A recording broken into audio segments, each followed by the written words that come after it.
Okay. Girl, go lay down. Lay down over there. Girl, Lay down. lay down. Lay down. Okay, put your hands up here, Mom. Lay down. Put your arms up here. Our Father. Who art in heaven. Lay down. Everybody lay down. Our Father, who art in heaven, hallowed Hallowed be thy name. Thy Thy kingdom come, thy will be done on earth as it is in heaven. Give us this day our daily bread. Forgive us our trespasses, as we forgive those who trespass against us. Lead us not into temptation, but deliver us from evil. For thine is the kingdom, and the power, and the glory, forever and ever. Close Amen. your eyes and go to sleep. Amen. Amen. Amen. Keep your hands up here so we can Read the Bible. read the Bible. Be respectful. Chapter 27 of Matthew. Oh, Matthew. All right. Matthew chapter 27. Early in the morning, Judas hangs himself. Jesus what? Judas, who betrayed Jesus, he hangs himself in this chapter. Early in the morning. See, people reading about this for ever and ever and ever. For the last 2,000 some odd years, they've been reading about Judas hanging himself and how he betrayed Jesus. How would you like to be that guy? Yeah. I love you. I love you. I love you. I love you. Early in the morning, all the chief priests and the elders of the people came to the decision to put Jesus to death. They bound him, led him away, and handed him over to Pilate, the governor. When Judas, who had betrayed him, saw that Jesus was condemned, he was seized with remorse and returned the 30 silver coins to the chief priest and the elders. I have sinned, he said, for I have betrayed innocent blood. What is that to us? They replied. That your responsibility? That's your responsibility. So Judas threw the money into the temple and left, and he went away and hanged himself. The chief priest picked up the coins and said, "It is against the law to put this into the treasury, since it is blood money." So they decided to use the money to buy the potter's field as a burial place for foreigners. That is what has been called the field of blood to this day. Then, what was spoken by Jeremiah the prophet was fulfilled. They took the 30 silver coins, the price set on him by the people of Israel, and they used them to buy the potter's field as the Lord commanded me. Meanwhile, Jesus stood before the governor, and the governor asked him, "Are you the king of Jews?" "Yes, it is as you Put say," your hands up here, Mom. Jesus said. When he was accused by the chief priests and the elders, he gave no answer. Then Pilate asked him, "Don't you hear the testimony that are bringing against you?" But Jesus made no reply, not even a single charge, to the great amazement of the governor. Not even to a single charge. Now it was the governor's custom at the feast to release a prisoner chosen by the crowd. At that time they had a notorious prisoner called Barabbas.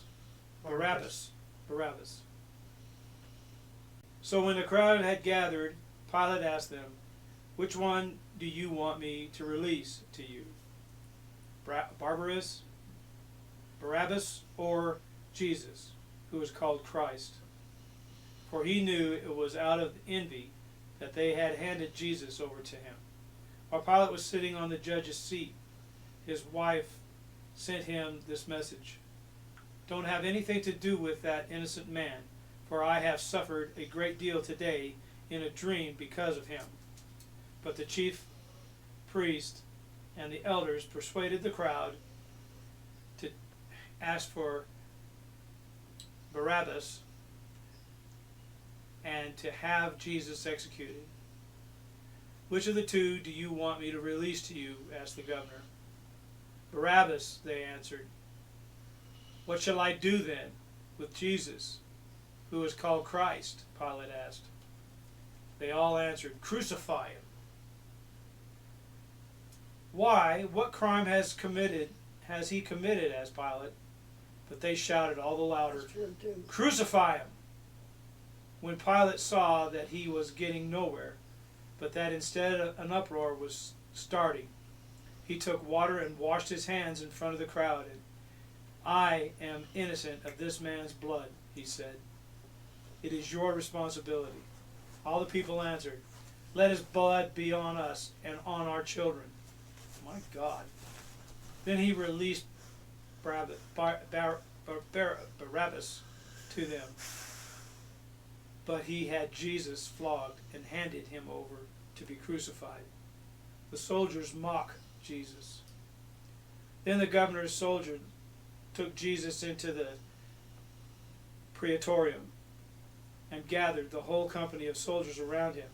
They stripped him, and they put a scarlet robe on him, and they then twisted together a crown of thorns and set it on his head. They put a staff in his right hand and knelt in front of him and mocked him. "Hail the King of the Jews," they said. They spit on him, and they took the staff and struck him on the head again and again. After they had mocked him, they took off the robe and put his own clothes on him. Then they led him away to crucify him. The crucifixion. As they were going out, they met a man from Cyrene named Simon, and they forced him to carry the cross. They came to a place called Golgotha, which means the place of the skull. There they offered Jesus wine to drink, mixed with gall, but after tasting it, he refused to drink it. When they had crucified him, they divided up his clothes and by casting lots. And sitting down, they kept watch over him there. Above his head, they placed the written charge against him. This is Jesus, the King of the Jews." 2 robbers were crucified with him, one on his right and one on his left. Those who passed by hurled insults at him, shaking their heads and saying, "You who are going to destroy the temple and build it in 3 days, save yourself. Come down from the cross if you are the Son of God." In the same way, the chief priests, the teachers of the law, and the elders mocked him. "He saved others," they said, "but he can't save himself. He's the King of Israel. Let him come down now from the cross, and we will believe in him. He trusts in God. Let God rescue him now, if he wants him. For he said, 'I am the Son of God.'" In the same way, the robbers who were crucified with him also heaped insults on him. The death of Jesus. From the 6th hour until the 9th hour, from the 6th hour until the 9th hour, darkness came over all the land. About the 9th hour, Jesus cried out in a loud voice, "Eloi, Eloi, lama bachthani," which means, my God, why have you forsaken me?" When some of those standing there heard this, they said, "He is calling Elijah." Immediately one of them ran and got a sponge. He filled it with wine vinegar, put it on a stick, and offered it to Jesus to drink. The rest said, "Now, leave him alone. Let's see if Elijah comes to save him." And when Jesus had cried out again in a loud voice, he gave up his spirit. At that moment, the curtain of a temple was torn into two from the top to bottom. The earth shook and the rocks split. The tomb broke open, and the bodies of many holy people who had died were raised to life. They came out of the tombs, and after Jesus' resurrection, they went into the holy city and appeared to many people. When the centurion and those with him, 2 were guarding Jesus saw the earthquake and all that had happened, they were terrified and exclaimed, "Surely he was the Son of God." Many women were there, watching from a distance. They had followed Jesus from Galilee to care for his needs. Among them were Mary Magdalene, Mary, the mother of James and Joseph, and the mother of Zebedee's sons. The burial of Jesus. As evening approached, Mickey lay down. You can get over here and lay down. There came a rich man from Mike. Arithmetic. Hey, Mike, I missed. Will you put it in the toilet? Yes, Mom. I missed. Okay, I'll get it. It's right over there. I'll get it. Yeah, I saw it. Arithmia, named Joseph, who had himself become a disciple of Jesus.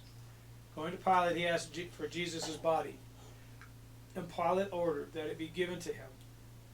Joseph took the body, wrapped it in clean linen cloth, and placed it in his own tomb that he had cut out of the rock. He rolled a big stone in front of the entrance of the tomb and went away. Mary Magdalene and the other Mary were sitting there opposite the tomb. The guard at the tomb. The next day, the one after preparation day, the chief priests and the Pharisees went to Pilate.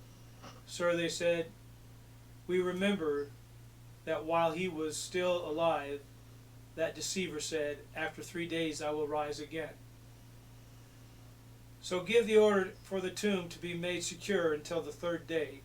Otherwise his disciples may come and steal the body and tell the people that he has been raised from the dead. This last deception will be worse than the first."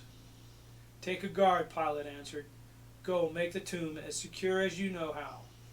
So they went and made the tomb secure by putting a seal on the stone and posting the guard. That was chapter 27.